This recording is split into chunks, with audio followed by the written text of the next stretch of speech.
할렐루야. 올해 한 해 동안 우리에게 은혜 주시고 힘주신 우리 주님께 감사와 찬양을 드립니다. 여러분의 삶을 인도하시는 주님께서 다가오는 2025년도 한 해에도 큰 은혜로 역사하시기를 주님의 이름으로 축복합니다. 우리가 인생을 살다 보면 우리가 할 수 있는 것과 우리가 할 수 없는 것이 있습니다. 새해가 되면 건강을 위해서 운동을 계획하거나 또는 한 해를 어떻게 보낼 것인가 라고 생각하면서 단기적인 계획 또 장기적인 계획을 세우는 것은 가능합니다. 그런데 우리가 가진 힘과 우리가 가진 역량으로 도무지 할 수 없는 일들이 우리에게는 훨씬 더 많아요. 태어날 때부터 우리가 선택할 수 없는 것들도 훨씬 많습니다. 나는 남자로 태어나고 싶어서 태어난 사람은 아무도 없어요. 나는 여자로 태어나고 싶어서 태어난 사람은 또 없습니다. 태어나 보니까 남자였고 태어나 보니까 여자였어요. 그리고 내가 태어날 나라도 우리가 선택해서 태어나지 않았습니다. 태어나 보니 한국이었고 태어나 보니 아프리카 어느 부족이었어요. 상대적으로 가난하고 빈곤한 처지에서 태어나기도 하고 또 태어나 보니 아빠 엄마가 재벌 회장이기도 한 그런 인생도 있는 거예요. 나는 부자로 태어나고 싶어 라고 해서 태어난 사람은 아무도 없습니다. 그냥 태어나 보니 우리의 삶은 많은 것들이 주어졌어요. 성별도 주어지고 태어난 나라도 주어지고 부모도 주어지고 형제도 주어졌어요. 우리가 무엇을 선택하고 골라서 사는 인생이라기보다는 오히려 우리의 인생은 내가 선택하지 않았지만 주어져서 내가 살아가는 것이 훨씬 더 우리에게는 더 강력한 조건으로 우리의 삶을 살아가도록 그렇게 만듭니다. 그러니까 많은 사람들이 인생을 내가 선택해서 어떤 길을 가겠다라고 생각하는 것보다는 주어진 인생을 살아가는 그런 일들이 훨씬 더 많다라는 거죠. 그러니까 어떻게 보면 인생은 선택이라고 할 수 있는 것들은 제한적이고 오히려 불가항력적으로 주어져서 살아가는 것이 훨씬 더 많습니다. 노아는 어느 날 포도주를 많이 마신 날에 자신의 텐트에서 그만 옷을 다 벗고 잠에 빠졌습니다. 그런데 그 모습을 보았던 둘째 아들 함이 이 모습을 두 형제에게 셈과 야벳에게 이것을 알리게 돼요. 그래서 그 함의 이야기를 들은 셈과 야벳이 옷을 가져다가 아버지의 몸을 덮어주었습니다. 그런데 문제는 이제 그 뒤에 일어났어요. 노아가 이 사실을 알고 셈의 아들 함의 아들 가나안이 그 형제들의 종이 될 것이라고 말을 한 것이죠. 어찌 보면 이 이야기의 제일 원인 제공자는 노아입니다. 그리고 함이 잘못을 했다라고 말할 수도 있죠. 하지만 잘못은 함이 했다고 쳐도 노아가 정신을 차려서 자기에게 일어난 일을 알고 함에게 어떤 말을 하지 않고 함의 잘못이라고 책망한 것이 아니라 함의 막내 아들인 가나안을 향해서 저주를 한 거예요. 우리는 이 일을 보고 사람들은 그냥 함처럼 다른 사람의 허물을 고자질을 하면 안 된다라고 하는 교훈을 많이 들었어요. 그리고 셈과 야벳처럼 모범적인 일을 하면 복 받는다라고 이렇게 생각하기도 합니다. 그래서 성경은 윤리적인 부분을 무시하지 않아요. 성경은 분명히 윤리적인 어떤 부분을 말하고 있습니다. 하지만 윤리적인 측면에서 보면 성경은 풀리지 않는 이야기 두성이에요. 과연 이 성경은 노아의 이 모습과 함의 잘못을 들추어내어서 어떤 이야기를 하고 싶었을까요? 그러니까 성경이 이 이야기를 기록해서 성경을 읽는 성도들에게 성경이 구원의 책이고 성경이 예수님의 책인데 하나님께서 이 성경을 사람들에게 주실 때 이 함의 모습과 이 노아의 모습과 셈과 야벳의 이 이야기를 통해서 우리에게 하나님이 주시고자 하는 교훈은 과연 남에게 고자질을 하면 안 된다라고 하는 인간적인 윤리나 행동 지침을 주기 위해서 이 성경을 기록했는가? 아니면 하나님께서 이 사건을 통해서 우리에게 다른 어떤 말씀을 주시려고 기록한 것인가? 라고 생각할 때 인간의 윤리와 상식적으로 보면 오늘 이 이야기는 우리가 지금까지 들었던 인간적인 교훈으로만 이해되기에는 어려운 게 많습니다. 이해가 되지 않는 게 많아요. 왜 노아는 함에게 직접 저주하지 않고 그의 막내 아들의 가나안에게 말했을까? 왜 성경은 가나안의 아버지 함이라고 하는 그 구절을 굳이 두 군데 반복해서 기록하면서 이 사실을 기록했을까? 여러분, 구원은 윤리를 뛰어넘습니다.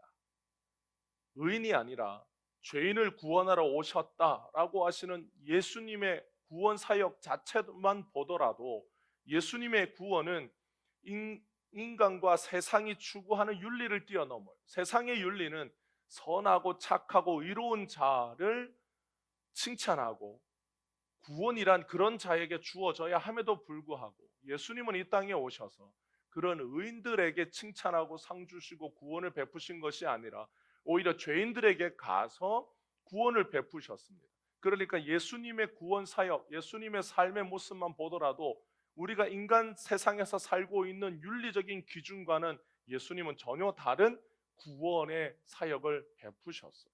인간의 어떤 윤리도 그렇다고 해서 하나님의 공의를 뛰어넘지 못합니다. 인간의 윤리는 어떤 사람이 그랬어요. 목다 남은 짜장면 그릇에 신문지를 덮어놓은 것이 인간의 윤리다라고 그랬습니다. 인간의 윤리는 임기응변식이 많아요. 인간의 윤리라고 하더라도 보편적인 인간 윤리는 굉장히 제한적입니다. 우리가 알고 있는 윤리가 다른 나라나 다른 문화권에서 공통적으로 적용되는 것은 굉장히 제한적이에요. 그래서 세상에 사람들이 살아가고 있는 많은 문화들 속에 공통적인 윤리가 뭐냐? 착하게 산다라고 하는 기준도 달라요.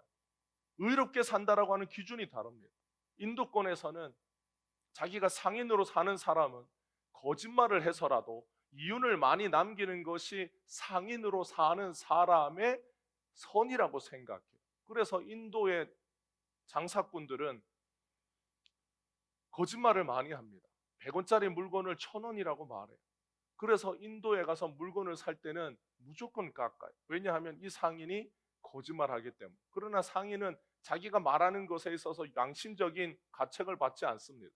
그렇게 해서라도 돈을 많이 벌고 이윤을 남기는 것이 상인으로서 살아야 되는 마땅한 삶의 윤리요 상식이라고 생각하기 때문에. 그러니까 인간의 그 어떤 윤리는 다 가변적입니다. 제한적이에요. 그러니까 인간의 윤리가 하나님의 공의를 뛰어넘을 수가 없습니다. 그래서 예수님이 이 땅에 와서 인간의 윤리로는 구원받지 못할 죄인들을 구원하기 위하여 자신의 생명을 버려 하나님의 공의를 채우셨어요.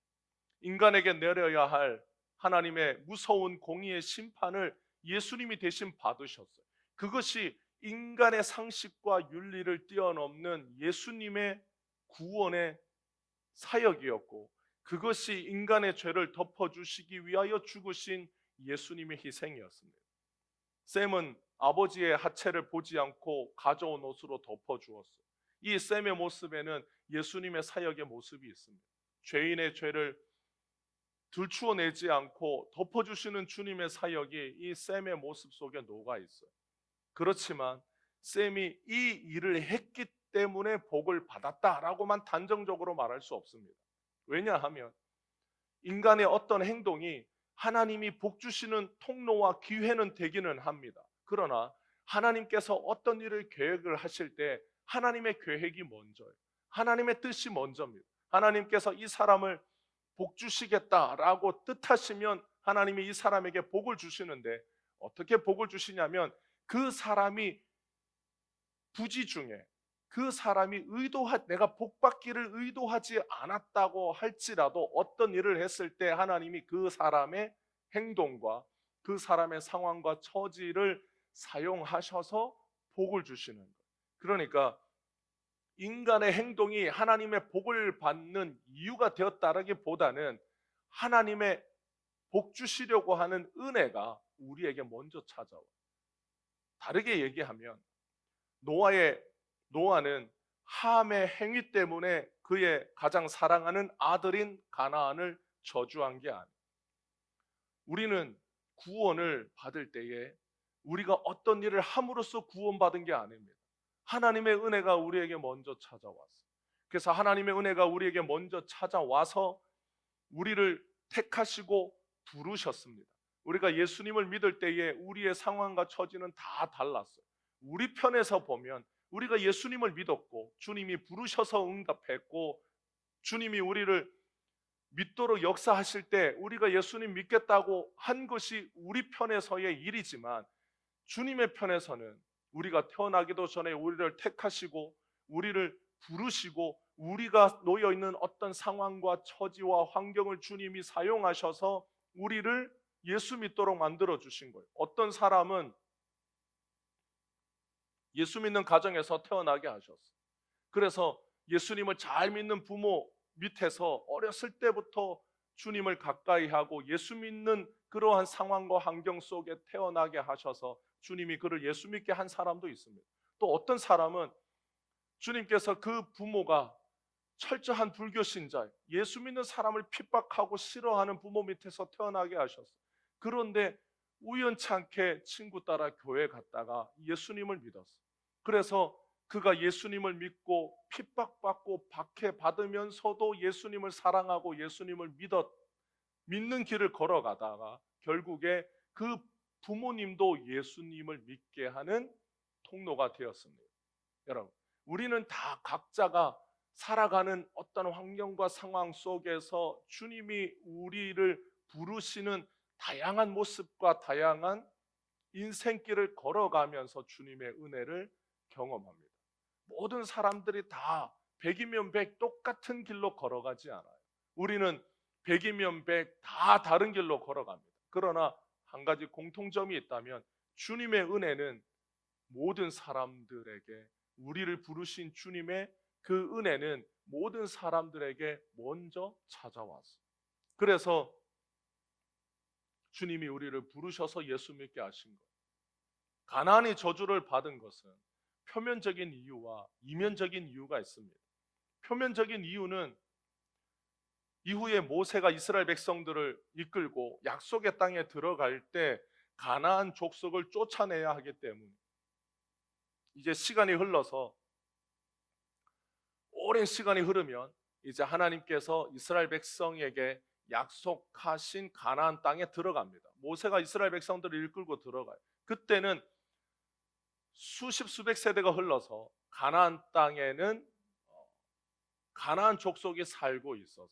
이 가나안 족속은 가나안의 후손들이었어.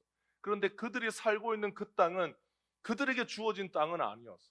누구에게 주어진 땅인가? 하나님이 이스라엘 백성에게 주시려고 정하신 땅입니다. 그래서 가나안 족속은 그 땅에서 살지 못하고 나와야 됩니다.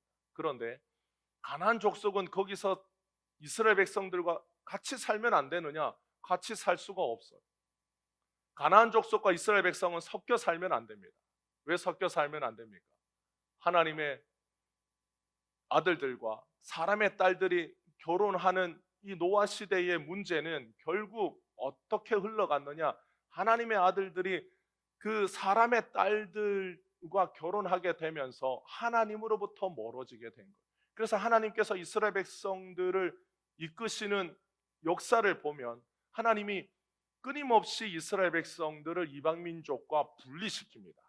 왜 분리시키냐면 이스라엘 백성들이 이방 민족과 같이 섞여 살 때 바알과 아세라를 섬기는 사람들이 이스라엘 땅에 들어와서 그들과 함께 섞여 살 때 그들은 하나님을 섬겼던 것이 아니라 끊임없이 바알과 아세라를 섬기는 사람들에게로 치우쳤기 때문에 하나님께서 이것을 아시기 때문에 가나안은 이스라엘 백성에게 주어진 이 약속의 땅에서 나가게 되는 겁니다. 그래서 하나님이 표면적으로 이 가나안을 이렇게 살도록 가나안의 후손들이 이렇게 되도록 노아에게 하나님의 영으로 예언하게 하신 거예요. 그래서 이런 점에서 보면 노아는 선지자입니다. 그리고 그 이면에는 노아가 이렇게 함의 아들인 가나안에게 이렇게 말한 이면에는 예수님과 관련이 있어요. 가나안 땅은 누가 오시는 땅이냐? 메시아가 오시는 땅입니다. 가나안 족속이 약속의 땅에 살면 메시아가 오실 때 메시아는 반드시 누구의 후손으로 오시느냐? 셈의 후손, 아브라함의 후손으로 이 땅에 가나안 땅에 태어나는 분이 메시아예요. 그런데 가나안 족속이 살고 있으면 메시아가 누구의 후손인지가 불분명해요. 메시아가 오실 때에는 반드시 메시아는 아브라함의 후손으로 더 올라가서는 셈의 후손인 것이 명확해야 합니다. 그래서 예수님께서 이 땅에 오실 때에 반드시 유대인의 후손으로 예수님이 오시는 것이 명확하게 보여야 돼요. 노아가 셈과 함과 야벳에게 말합니다. 셈의 하나님 여호와를 찬송하리로다. 이렇게 말한 이유도 바로 셈을 통해서 누가 오시기 때문이냐? 구원자가 이 땅에 오시기 때문. 노아가 자기에게 일어난 일에 대해서, 셈이 한 일에 대해서 말하고 함이 한 일에 대해서 말하면서 노아는 그냥 화를 내면서 말한 게 아니에요.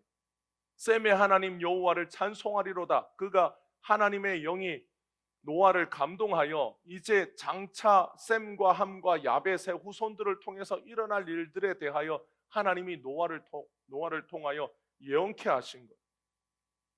야벳이 함보다 나은 행동을 해서 야벳은 셈의 장막에 거하고 가나안은 셈의 종이 되는 게 아닙니다. 이 말은 야벳과 함을 통해서는 구원자가 오시지 않는다라는 말씀이에요. 노아가 함을 저주하고 셈의 하나님을 찬양할 때에 그 말을 들은 셈과 함과 야벳은 노아의 말이 무슨 뜻인지를 알았습니다. 이 노아의 말이 구원자에 대한 말씀이라고 하는 걸 깨달았어요. 왜냐하면 그들에게는 하나님의 영이 계셨기 때문에. 셈과 함의 어떤 윤리적인 행위는 구원에 있어서 그렇게 중요한 요소가 아니에요. 예수님께서 누구의 후손으로 이 땅에 오시는가에 따라서 셈과 함의 위치가 결정될 뿐입니다. 그 후손들에게는 그런 위치가 주어지는 거예요. 하나님께서 구원자를 오시는 혈통을 택하실 때 하나님은 아브라함을 택하시고 이삭을 택하셨어요. 이삭에게는 두 아들이 있었습니다. 에서가 있었고 야곱이 있었어요. 그런데 하나님이 뭐라고 말씀합니까? 하나님이 야곱은 사랑하고 에서는 미워했다라고 성경에 기록해요. 그 말은 우리가 생각하는 어떤 감정적으로 미워하고 사랑했다 이것이 아니라 하나님께서 구원자가 오시는 혈통을 누구를 택하셨느냐? 야곱을 택하셨다라는 뜻이에요. 야곱은 더 훌륭했기 때문에 하나님이 택하셨느냐? 아니, 그것은 하나님의 전적인 선택입니다. 그것은 하나님만 가질 수 있는, 하나님이시기 때문에 행사하실 수 있는 하나님의 역사예요.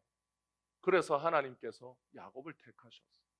이스라엘의 역사를 보면 하나님이 누구를 택하셨다라고 할 때 하나님이 어떤 이유를 말씀하시지 않아요. 그것은 그냥 하나님의 주권입니다. 그것은 하나님이시기 때문에 행사하시는 하나님의 특권. 그분이 창조주시고 그분이 세상을 지으시고 유지하시고 이끄시는 분이시고 그분이 모든 인간들을 지으신 전능하신 하나님이시기 때문에 말씀하시는.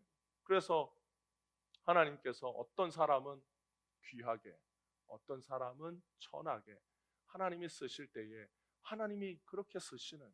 그래서 이사야서의 토기장이의 비유를 보면 결국 토기장이가 그릇을 만들 때 어떤 그릇은 귀하게 쓰일 그릇으로, 어떤 그릇은 왕궁에 쓰이고, 어떤 그릇은 그냥 평범한 농부의 집에서 쓰이는 그냥 그릇으로도 만드는 거예요. 그건 토기장이가 그냥 만드는 거예요. 우리는 셈을 통해서 함을 통해서 역사하시는 하나님이 결국 구원자를 이 땅에 보내실 때 어떻게 보내시느냐를 가르쳐 주시고 그렇게 이루실 하나님을 보게 되는 겁니다. 예수님은 전능하시기 때문에 이 땅에 오실 때 아무렇게나 오시지 않아요. 성경은 구원자 예수님에 대하여 기록할 때 메시아가 어떻게 이 땅에 오는지, 누구의 후손으로 오는지, 그가 어떻게 오셔서 어린 시절에 어떤 일을 겪으시고 그분이 메시아이신 그분이 이 땅에 오셔서 성장하시면서 어떤 일을 하시는지, 그리고 구원을 이루시기 위하여 어떤 과정 속에서 어떤 삶의 모습으로 살아가고 그분은 구원을 이루실 때 어떤 고난을 받고 어떤 죽음을 당하시는지 성경을 통해서 다 기록해 두셨어요. 그래서 우리가 욥기를 볼 때 욥기는 그냥 한 인간 욥의 고난에 대해서 기록하고자 쓰여진 것이 아니라 그 욥기의 일생을 통해서 욥기라고 하는 성경을 통해서 예수님이 어떤 분이신가를 보여주신 거예요. 그분이 사람으로 오셔서 당하시는 고난과 그 예수님이 그리스도로서 역사하시는 그 예수님의 모습과 그 예수님이 곧 전능하신 하나님으로서 보여주시는 그분이 바로 예수님이라고 하는 예수님의 인성과 그리스도 되시는 예수님과 예수님의 신성을 욥기를 통해서 보여줍니다. 그러니까 우리는 그냥 한 인간 욥으로서의 욥기를 읽으면 이해되지 않는 성경이 예수님으로 보면 예수님이 이렇게 이 땅에 오셔서 고난 받으실 때 예수님의 모습이 이러했구나. 예수님은 우리와 같은 인간으로 사시면서 이런 어려움과 고통과 고민과 염려가 우리가 다 알지 못하고 사복음서에 보면 짧게 기록되어 있지만 예수님의 3년 동안의 고민과 그 예수님의 심정은 이렇게 깊이 때로는 슬퍼하셨고 괴로워하셨구나 라는 걸 우리는 욥기를 통해서 아는 거예요. 창세기부터 말라기까지 메시아에 대하여 성경이 기록될 때 성경은 1600년 동안 신구약 성경이 기록됩니다. 구약은 1500년 동안 하나님께서 하나님의 사람을 하나님의 영을 부어 사람을 감동시켜 기록하게 하셨어요. 성경을 기록할 때 구약 성경을 기록했던 저자들은 그 말씀이 하나님의 감동으로 기록했지만 그 말씀을 100%다 이해한 것은 아니에요. 그러나 하나님의 영이 감동하여 쓰게 하실 때 그들은 하나님의 영에 감동하여 성경을 썼습니다. 성경은 사람이 짜집기 하여서는 결코 다 이해될 수 없는 형태로 쓰여진 것이 성경이에요. 오직 전능하신 예수님의 한없는 지혜와 그 능력으로 성경이 기록되고 그 성경의 말씀대로 예수님이 이 땅에 오셔서 성경에 기록된 그 모든 것을 예수님이 이 땅에 사시는 동안 다 이루시고 죽으시고 부활하신 분이 예수님입니다. 마태복음 1장에 기록된 족보를 보면 모든 세대가 다 기록된 게 아니에요. 아브라함 때부터 다윗 때까지, 다윗 때부터 예수님의 때까지 이게 기록이 될 때 아브라함과 다윗의 자손 예수 그리스도의 족보라 마태복음 1장이 이렇게 기록하면서 예수님이 오시는 때에 어떤 사람들을 대표적으로 쭉 성경이 기록합니다. 인간의 계획이라면 얼마든지 예수님의 족보 사이에는 셈의 후손이 아닌 사람들이 들어올 수 있었어요. 그런데 전능하신 주님의 놀라우신 역사가 인간의 모든 실수와 잘못에도 불구하고 하나님이 말씀하신 그대로 노아를 통하여 말씀하신 그대로 역사하도록 주님이 예수님이 태어나실 때까지 인간의 역사를 전능하신 하나님이 이끌어 오셨어요. 구원은 인간의 역할이 아니라 결국 예수님의 역할이 구원입니다. 인간이 애쓰고 힘써서 구원을 이루어가는 것이 아니라 결국 주님의 전능하심이 우리를 죄와 사망에서 건져주시는 놀라우신 사역이 예수님의 구원이에요. 예수님은 약속대로 셈의 후손으로 이 땅에 오셨어요. 메시아로서 이 땅으로 오셨습니다. 하나님의 약속대로 예수님은 하나님의 아들로서 이 땅에 오셨어요. 예수님은 하나님의 아들이지만 빌립보서 2장 7절에 보면 예수님은 자기를 비워 종의 형체를 가지고 우리와 같이 되셨습니다. 빌립보서 2장 7절에 오히려 자기를 비워 종의 형체를 가지사 사람들과 같이 되셨다라고 말합니다. 자기를 비우셨다라는 것은 영어 성경에 보면 자신을 아무것도 아닌 것으로 만드셨다라고 그래요. Make himself nothing이라고 말합니다. 예수님은 이 땅에 인간이 되실 때 자신이 가지고 계신 영광과 신성을 다 내려놓으시고 자신을 아무것도 아니도록 하셔서 우리와 같이 되시려고 이 땅에 오신 분이 예수님. 그래서 성경은 뭐라고 말하냐? 그분이 종의 형체를 가졌다라고 말합니다. 베드로는 예수님을 향하여 말할 때 사도행전 4장에 보면 하나님께서 기름 부으신 거룩한 종 예수라고 부릅니다. 하나님의 종, 그분은 하나님의 아들이시지만 이 땅에 오셔서 사실 때는 하나님의 종처럼 사셨어요. 죄의 종인 우리를 구원하시려고 예수님은 종의 형체, 종의 모습이 되어 우리를 위하여 죽으셨어요. 그래서 우리가 죄의 종로로 타지 아니하고 하나님의 자녀가 되도록 이 땅에 종의 모습으로 오신 분이 누구냐? 바로 그분이 예수님입니다. 그 본체가 하나님이신 예수님도 자신을 종의 모습으로 오셔서 하나님의 종으로 사셨어요. 그러니까 우리가 예수님의 종으로 사는 것이 전혀 이상한 일이 아닙니다. 우리는 누구의 종이라 그러면 그걸 굉장히 기분 나쁘게 생각해요. 그러나 전능하신 예수님, 전능하신 하나님이신 예수님도 이 땅에 오셔서 종의 모습으로 오셨어요. 그분은 하나님의 종으로 사셨어요. 우리가 주님 앞에 영적으로 고백할 때 주님, 내가 주님의 종입니다 라고 고백하면 예수님께서 우리를 그래 네가 종이지라고 하지 않아요. 너를 더 이상 종이라 하지 않고 내가 너를 친구라고 불러준다, 형제라고 불러준다 라고 주님이 우리를 그렇게 은혜로 불러주시는 거예요. 그래서 우리가 주님 앞에 영적으로 고백할 때는 뭐라고 고백하느냐? 항상 주님, 나는 주님의 종입니다, 무익한 종입니다, 그렇게 주님 앞에 고백하는 것, 그것이 구원받은 성도의 고백이고 그것이 성도에게 주신 주님의 구원의 은혜입니다. 왜냐하면 우리는 무엇을 열심히 행함으로 구원받은 것이 아니라 아무것도 행하지 않았음에도 불구하고 주님이 우리를 구원해 주셨어요. 그래서 우리를 그 구원에 동참시켜 주셨어요. 그냥 하는 척 했는데 주님이 잘했다라고 칭찬해 주신 거예요. 그래서 우리는 주님 앞에 이런 영적인 태도를 취해야 되는 거예요. 예수님처럼, 하나님의 종으로 사신 예수님처럼, 주님 나는 무익한 종입니다라고 그렇게 고백하면 주님께서 우리의 그 고백을 긍휼히 들으시고 우리에게 역사하셔서 주님의 구원의 사역에 동참시켜주고 능력 주어서 주님을 위해서 사는 사람으로 변화시켜 주시는 거예요. 우리는 샘은 구원자가 오시는 통로가 되고 함은 그의 종이 된다라는 이 말씀을 들으면 기분이 나쁩니다. 우리 심정적으로 우리는 샘과 같은 삶을 살고 싶어 하지 함과 같은 삶을 살고 싶어 하지 않는 마음이 우리에게 있기 때문에 이스라엘 백성들은 자신들이 하나님의 자손인 것을 자랑스럽게 생각했습니다. 이스라엘 백성들은 자기가 태어나 보니 아브라함의 자손이었어요. 그들이 한 것이라고는 아무것도 없었어요.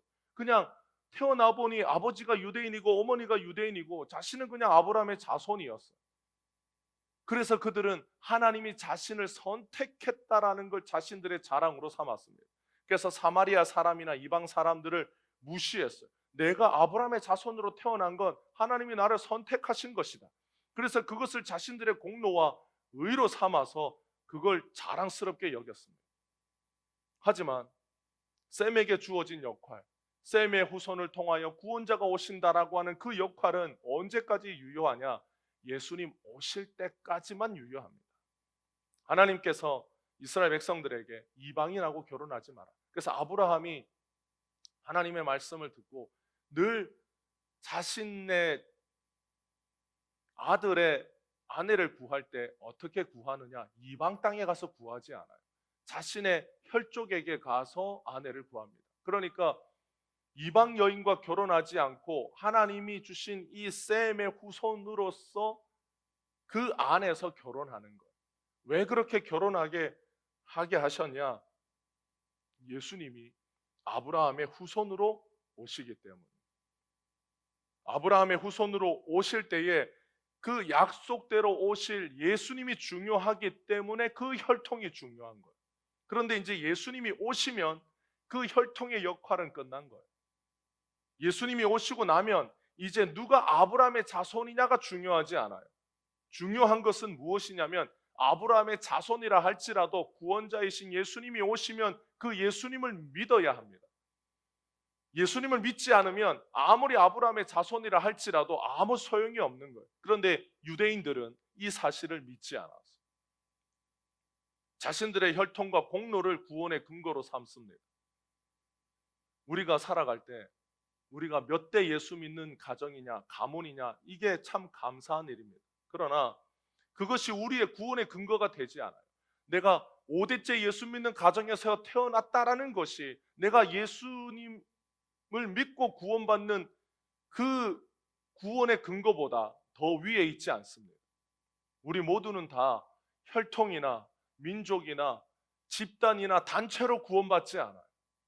내가 예수 믿는 집안에서 태어났다고 저절로 구원에 이르지 않습니다. 내가 한국에 태어났다 되는 것도 아니고 내가 어떤 특정한 교회에 다닌다고 해서 이루어지는 것도 아니에요. 우리 모두는 다 개인적으로 예수 그리스도를 믿음으로 구원에 이릅니다. 그래서 혈통으로서의 이스라엘은 예수님이 오실 때 그 역할이 끝난 거예요. 이제 누가 참 이스라엘이냐, 누가 참 유대인이냐, 우리가 참 이스라엘이고 우리가 참 유대인. 우리가 이 시대에 누가 참 이스라엘입니까? 라고 묻는다면 저기 중동 땅에 있는 이스라엘 백성들이 이스라엘입니다라는 것이 아니라 예수 믿는 우리가 참 이스라엘. 중동 땅에 있는 이스라엘 국가는 성경적으로 아무 상관이 없는 사람들입니다. 혈통적으로도 그들은 더 이상 셈의 후손이 있지 않아요. 그들은 오히려 혈통적으로 다 유럽의 혈통입니다. 여러분 이스라엘 땅에 가보면 그 공항에 처음에 딱 들어가서 입국 심사대에 서 있는 사람들을 보면 다 그 사람들이 중동에 있는 사람들의 모습이 아니에요. 그들은 이미 다 유럽화되어서 디아스포라 유대인들이 다 유럽 땅에 가서 살면서 동유럽, 서유럽 여러 국가들에 흩어져 살면서 혈통이 다 섞였습니다. 그러니까 이스라엘 백성들이 자꾸 아브라함의 혈통이라고 자신들의 혈통을 구원의 근거로 삼으니까 하나님께서 이스라엘 백성들을 다 흩으셨어요. 흩어서 어떻게 하셨느냐? 다 유럽의 혈통 속에 섞여서 이제는 그들의 얼굴을 보면 유럽 사람인지 이 사람들이 원래 팔레스틴 계통의 중동 사람인지 알 수 없도록 하나님이 만들어 두셨어요. 그러니까 그들이 우리가 아브라함의 자손이라고 아무리 혈통으로 말해도 자기들이 혈통적으로 유대인이라고 말해도 그들은 이미 혈통으로는 구원의 근거를 삼을 수 없는 섞여진 사람들이 되었습니다. 왜 그렇게 하셨느냐? 이제 혈통으로 구원받지 않는다라는 거예요. 혈통은 어디까지가 중요하냐? 예수님 오실 때까지 중요한 거예요. 그래서 예수님이 오셨어요. 예수님은 우리를 아브라함 자손 삼아 주셨습니다. 그래서 누가 아브라함의 자손이냐? 우리가 아브라함의 자손이에요. 우리가 예수님을 믿음으로 아브라함 자손 되게 하신 거예요. 우리를 참 이스라엘 백성으로 주님이 예수 믿을 때 우리를 만들어 주신 거예요. 이것이 영적인 의미입니다. 영적으로 우리는 참 이스라엘이고 영적으로 우리는 아브라함의 자손이 되었어요. 그래서 주님이 우리를 하나님의 백성 삼아 주신 겁니다. 세상 일반 종교에서 구원은 누가 중요하냐? 믿는 자가 중요해요. 믿는 자가 어떻게 하느냐가 중요합니다. 그러나 기독교에서 구원은 누가 중요하냐? 구원자가 중요해요. 왜냐하면 구원이 필요한 인간들은, 죄인들은 자신의 힘으로 구원에 이를 수 없기 때문에 구원자가 하늘에서 내려오셔서 죄인을 구원하는 겁니다. 그래서 구원자가 셈의 후손으로 오시면 그의 장막에 거하는 야벳의 후손이나 셈의 종으로 일하는 가나안의 후손들도 다 복음을 들어요. 구원자가 오시면 얼마나 높은 위치에 있느냐, 얼마나 많은 사람들의 존경을 받으며 사느냐, 내가 하는 일이 얼마나 대단하냐, 또는 내가 하는 일이 얼마나 보잘것없느냐가 그렇게 중요하지 않아요. 구원자가 오실 때 중요한 것은 뭐냐? 그 구원자가 오실 때 내가 그를 믿느냐 믿지 않느냐가 제일 중요합니다. 내가 왕으로 사느냐 아니면 내가 가난한 노예로 사느냐가 중요하지 않아요.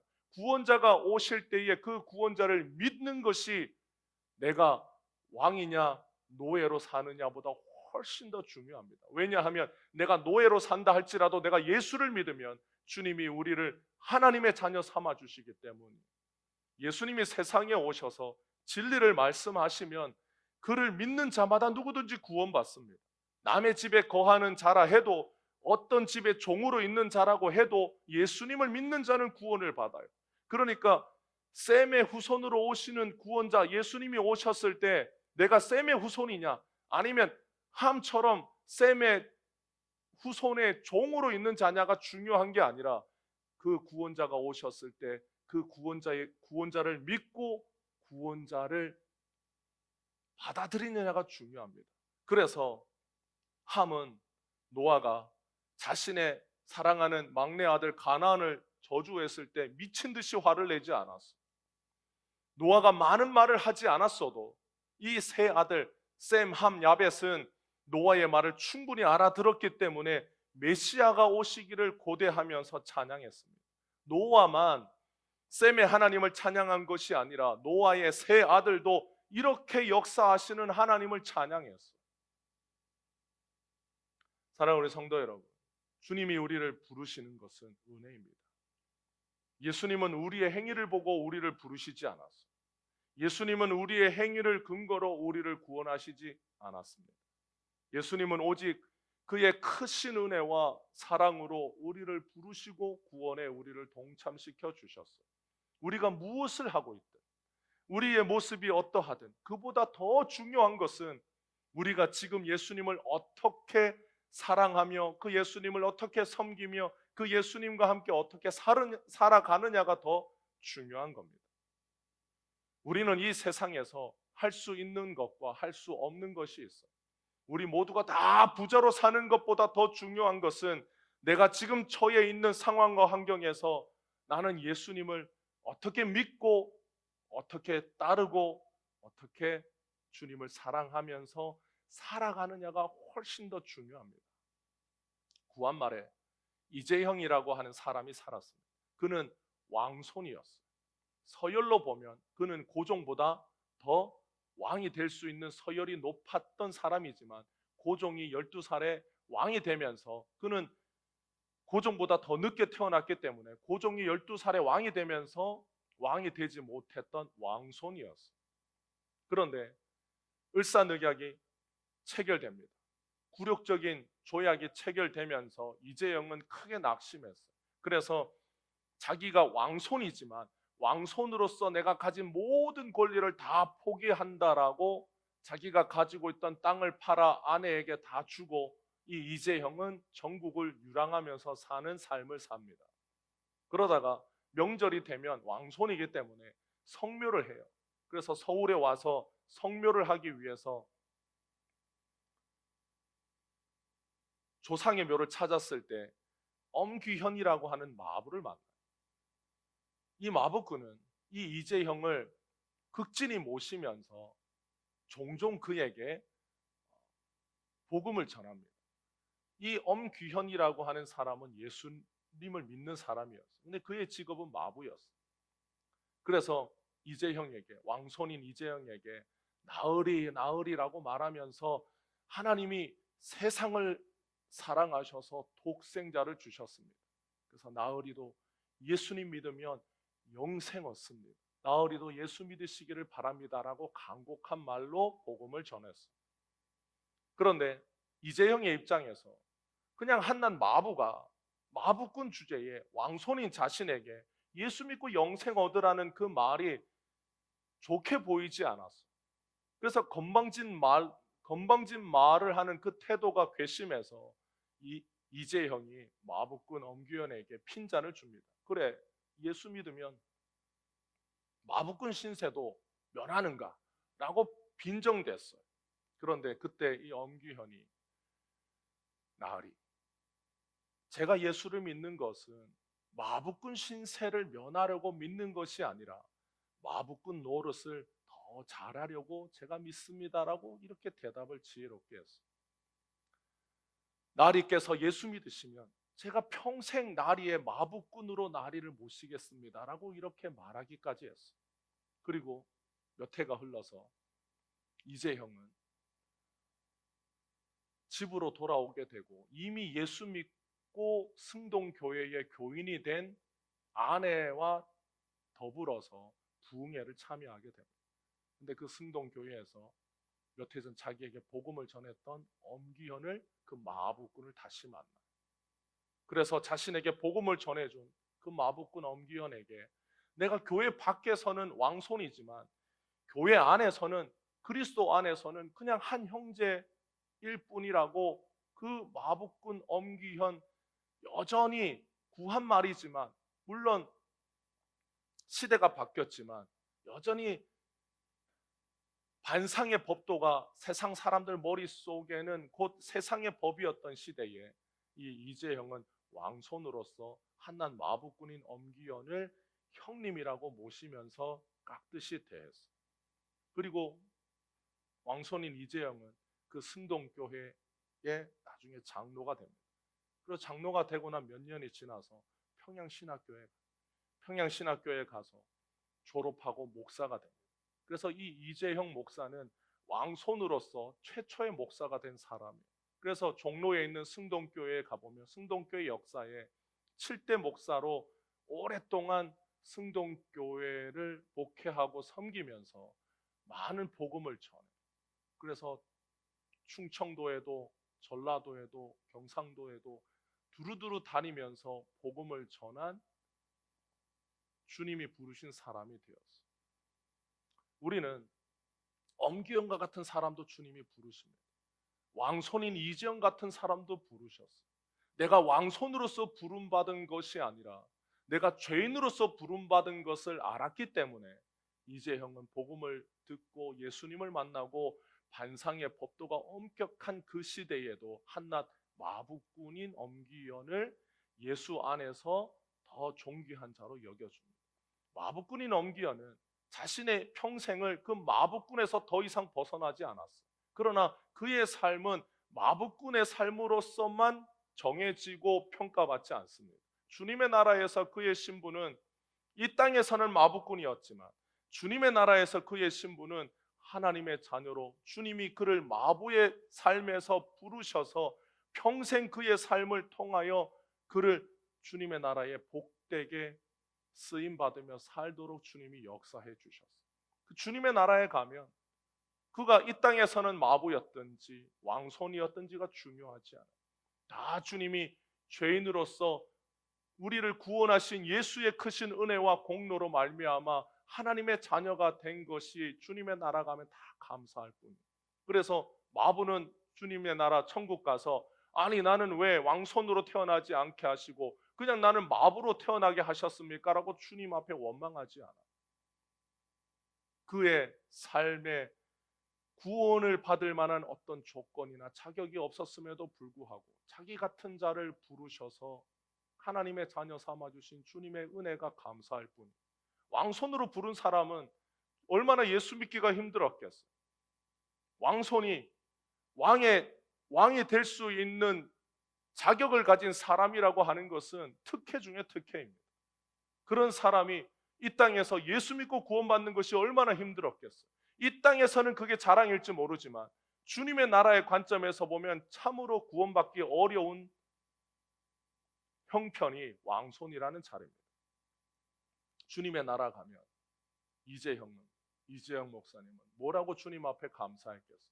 내가 왕손으로 태어나서 예수 믿을 수 없는 그러한 신분으로 태어나서 그냥 이 세상에서 왕손으로 짧게 살다가 죽어서 영원한 지옥에 가야 하는데 나 같은 자를 불러주셔서 예수 믿도록 만들어주신 주님의 은혜, 왕의 자손으로 태어나는 것보다 하나님의 자손이 되게 하신 그 은혜가 만배, 천만배, 억만배 더 감사한 것. 그래서 주님 앞에 지금도 한없는 감사와 찬양으로 살아가는 것. 여러분, 우리가 마부냐 왕손이냐가 중요한 게 아니에요. 물론 우리가 이 땅에서 어떤 모습으로 살아가느냐도 중요하지만 그보다 더 중요한 것이 있습니다. 그것은 우리가 처한 상황에서 우리가 어떻게 예수님을 섬기며 살아가느냐가 더 중요한 거예요. 우리는 종이든 자유인이든 다 선택하며 살 수 없는 사람이라 할지라도 우리는 구원자 예수님을 사랑하며 살 수 있습니다. 종은 태어나면서부터 종이었어요. 주인은 태어나면서부터 주인이었어요. 그것을 취사 선택한 게 아닙니다. 내가 부자로 살거나 조금 가난하게 살거나를 선택하며 살 수 없습니다. 나는 영원토록 부자로 살 거야 라고 한다고 해서 부자로 살 수 있는 게 아니에요. 어제까지 부자였으나 오늘 가난하게 살 수 있는 것. 내가 오늘 가난했으나 갑자기 부자로 살 수 있는 것도 우리 인생이에요. 그러나 우리가 처한 환경에서 내가 어떻게 살겠다라고 해서 내 삶이 부자나 가난하거나 건강하거나 병들었거나 아니면 우리가 더 높은 자리에 있거나 낮은 자리에 있거나보다 더 중요한 것은 내가 그 자리에 있을 때 그 처한 환경 속에서 나는 어떻게 예수님을 믿고 살아가느냐가 훨씬 더 우리 인생을 긴 안목으로 보면 더 중요합니다.